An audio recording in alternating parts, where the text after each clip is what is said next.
Hindi about personal, hindi about politikos, pero tinayuan yung prinsipyo na pinaglalaban namin. Malapit nang magsimula ang panunungkulan ng ika-12 Sangguniang Panglungsod ng Pasig. Binubuo ito ng buong hanay mula sa Partidong Giting ng Pasig.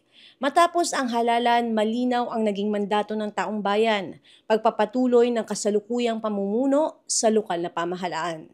Sa gitna ng tagumpay, naging madamdamin daw si Konsehala Angelo De Leon. Ang kanyang pagkapanalo, tagumpay ng sambayanan. The reality na nanalo ako, nanalo kami, iniyak ko talaga siya because parang the Pasigueños have spoken.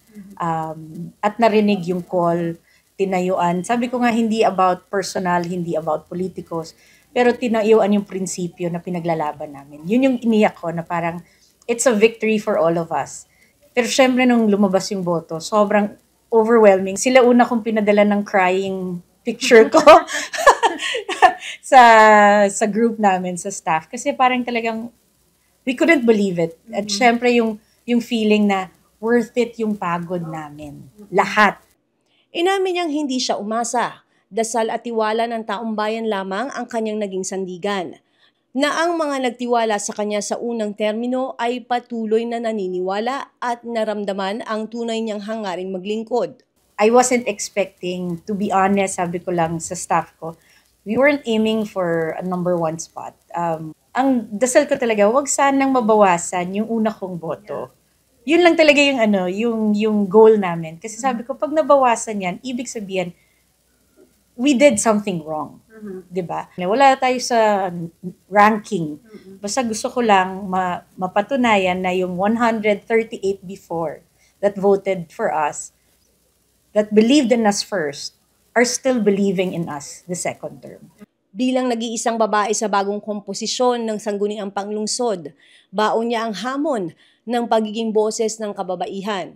Hindi maiiwasan ang diskurso at pagkatalo kahit pa nagmula sa iisang partido, kung ang isinusulong ay para sa kapakanan ng mas nakararami. Siyempre, very excited. Bukod sa parang feeling naman namin, hindi naman talaga nagkaroon ng oposisyon ng 11 Sanggunian. So feeling ko magiging ibang dynamics kasi talaga namang buo kami, 15-0. So parang lahat talaga magkakasama sa isang bangka. Looking forward, syempre yung pagpapatuloy ng mga naumpisahan ng 11, maraming maipagpapatuloy at marami ring bago na makikita sa 12 Sanggunian. Iba-iba man ay yung mga kinalakihan namin. Gusto ko makita yung dynamics na paano ba magtrabaho ang isang council na walang oposisyon. Feeling ko it would be a healthy council kasi in spite of magkaka-team kami, alam ko meron din kaming pagkakaiba ng mga prinsipyo, mga iba't ibang pinaglalaban. I'm just being very honest. For sure, yung mga we will agree to disagree.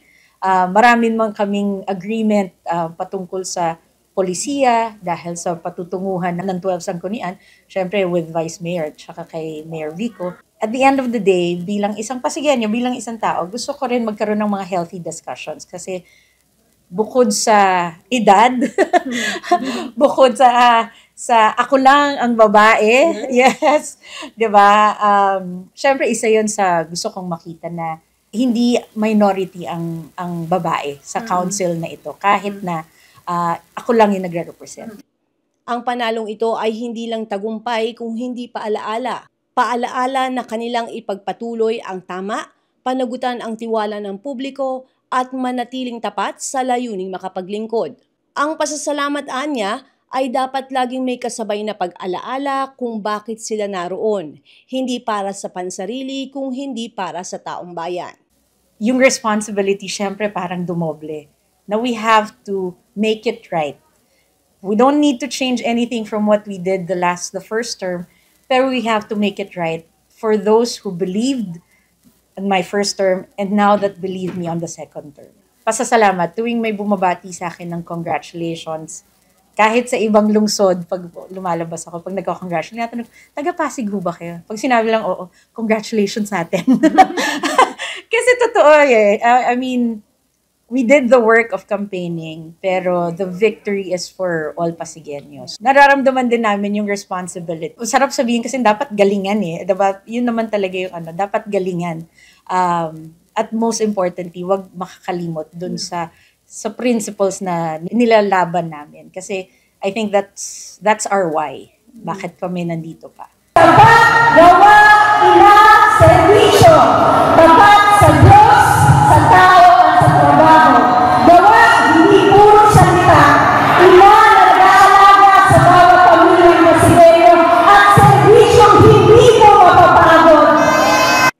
Ako si Luan Peñano para sa latest ng iNews Pasig.